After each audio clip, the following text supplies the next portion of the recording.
Project management is a structured discipline. So let's take a look at 8 steps to a successful project. Step 1.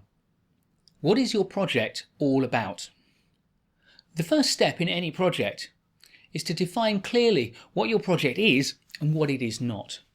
The definition stage is all about setting your goal or your aim, identifying your objectives, and determining your scope. In this stage, you'll also think about things like constraints and assumptions. Step 2. Does your project make sense? At this point, you have to start thinking about whether your project makes good commercial sense. You need to determine the value of the outcomes of your project and compare it with the cost of doing the project and the risks involved. It's also important here to check the alignment between your project on the one hand and your organisation's goals and strategy and values on the other. Step 3. Who will determine your success or failure? This step is all about engaging with your stakeholders.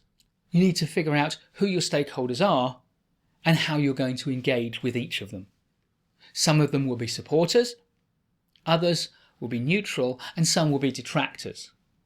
But remember, the essential point about engaging with stakeholders is whatever their perspective, firstly, you can learn from them, and secondly, in all your dealings with your stakeholders, you must remain respectful.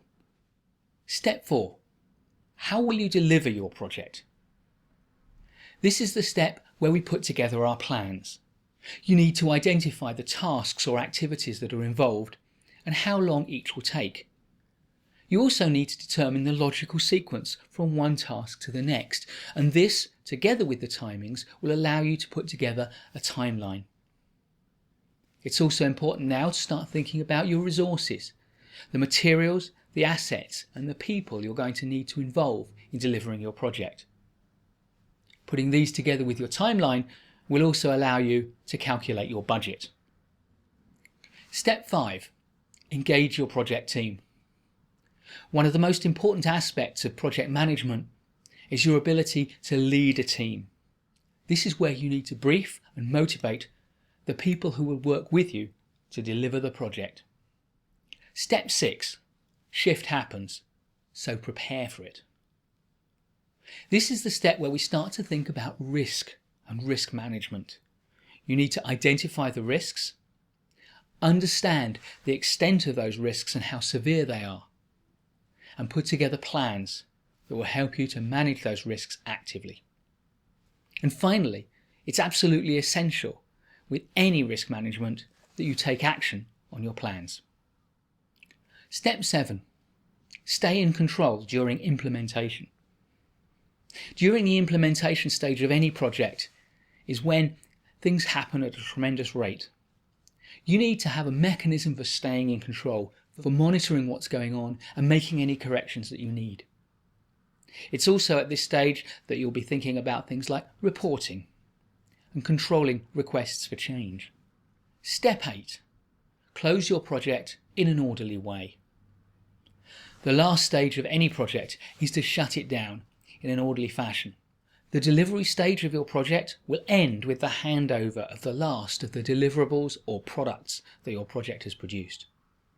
In the closing stage, you need to make sure that you learn any lessons, document anything that needs documenting, finish the admin, and critically, celebrate the success of your project. I hope you've enjoyed this short video, and if you have, the next step in your learning is to get to grips with some of the jargon of project management. Many people find they feel on the outside of project management because they just simply don't understand that jargon.